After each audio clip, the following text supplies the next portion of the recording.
messieurs, bonjour. Dans le cadre de la célébration du 30e anniversaire de la conférence des forces vives de la nation, Bénin Intelligent nous apprend que le président Patrice Talon a été reçu par la presse le soir du 19 février 2020, occasion pour lui de partager ses souvenirs de cet événement fondateur de la démocratie béninoise et surtout de faire l'état des lieux des principaux acquis. En 5 grandes lignes, le confrère a livré les objections de Patrice Talon sur le recul des libertés. Notre pays reste un pays de démocratie moderne. On a perdu cette liberté de faire les choses impunément. La réforme du système partisan n'a pas remis en cause le multipartisme intégral. Moi, je n'ai pas d'idéologie. Je suis pragmatique. PLM Allegio va être réhabilité. Voilà quelques propos tenus par le président Patrice Talon qui exposait sur ces réformes comparées aux acquis de la conférence des forces vives de la nation 30 ans après et rapporté par Bénin Intelligent. Apportant sa touche à la même actualité, le Soleil Bénin Info signale que Talon croit au destin béninois, mais PLM Allegio sera bientôt transformé en complexe hôtelier, rallonge le journal de Hervé Aladé avant de nous donner l'intégralité de l'intervention du réformateur national. À son tour, le Challenge rapporte qu'à propos de la liberté de presse, Talon a clairement soulevé qu'il n'a jamais porté plainte contre un journaliste qu'il a critiqué ou critiqué l'action gouvernementale ou proféré des injures contre lui. Patrice Talon a aussi étalé selon Matin Libre que les libertés ne sont pas compromises, certains peut-être. En tout cas, l'objectif du chef de l'État sur les 30 ans de la conférence des forces vives de la nation est de relever maintenant le défi du développement confie la nation. À son tour, l'Éco-Info trouve que Patrice Talon est resté dans sa logique et laisse pantois les citoyens béninois. Alors qu'on s'attendait à des annonces fortes aux questions majeures de démocratie et des libertés, c'est un discours classique qui a été tenu.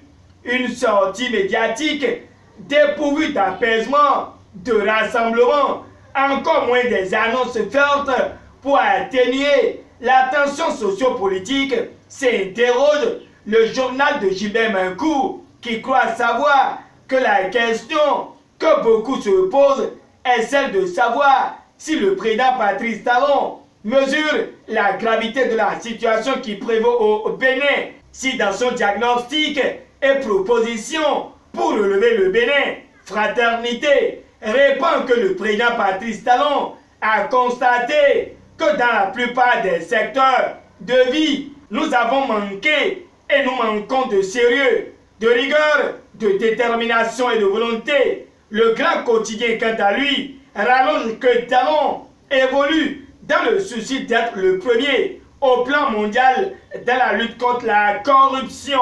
Avant l'instant politique du chef de l'État sur le RTB hier, le grand quotidien révèle que l'homme était en conseil des ministres avec les membres de son gouvernement.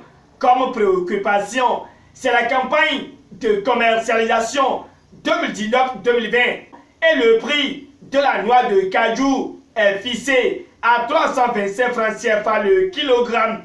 Les mutations foncières et décisions de justice étaient également à l'ordre du jour en conseil des ministres hier. Ici, le Soleil Bénin Info rend public que les droits d'enregistrement sont suspendus. Sans discourir, le journal de Hervé Aladé donne lecture de l'intégralité des décisions prises hier au Conseil des ministres, alors que l'argent divise les leaders du parti Bloc républicain dans la vallée de l'Ouébé suivant la guérite. Le Soleil Bénin Info découvre le PRD dans un jeu trouble avec à la clé les manœuvres politiques dans la perspective des communales de 2020.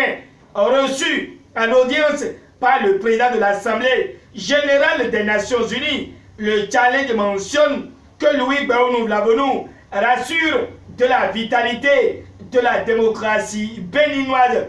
Une mission onusienne au Bénin pour les communales renchérit le canard avec l'ouverture de certains couloirs pour la transhumance frontalière. Fraternité relaie dans ces colonnes que le Bénin accorde 2 mois aux éleveurs nigériens sous condition grossesse en milieu scolaire dans le département du Borgou. Matin Libre étale que 79 artisans sont identifiés comme auteurs. Terminons cette revue de presse avec l'affiche du jour qui aborde les éliminatoires de la Coupe d'Afrique des Nations 2021, puis dévoile les attentes du public sportif béninois. Mesdames, Messieurs, c'est déjà la fin de la revue de presse de ce jour.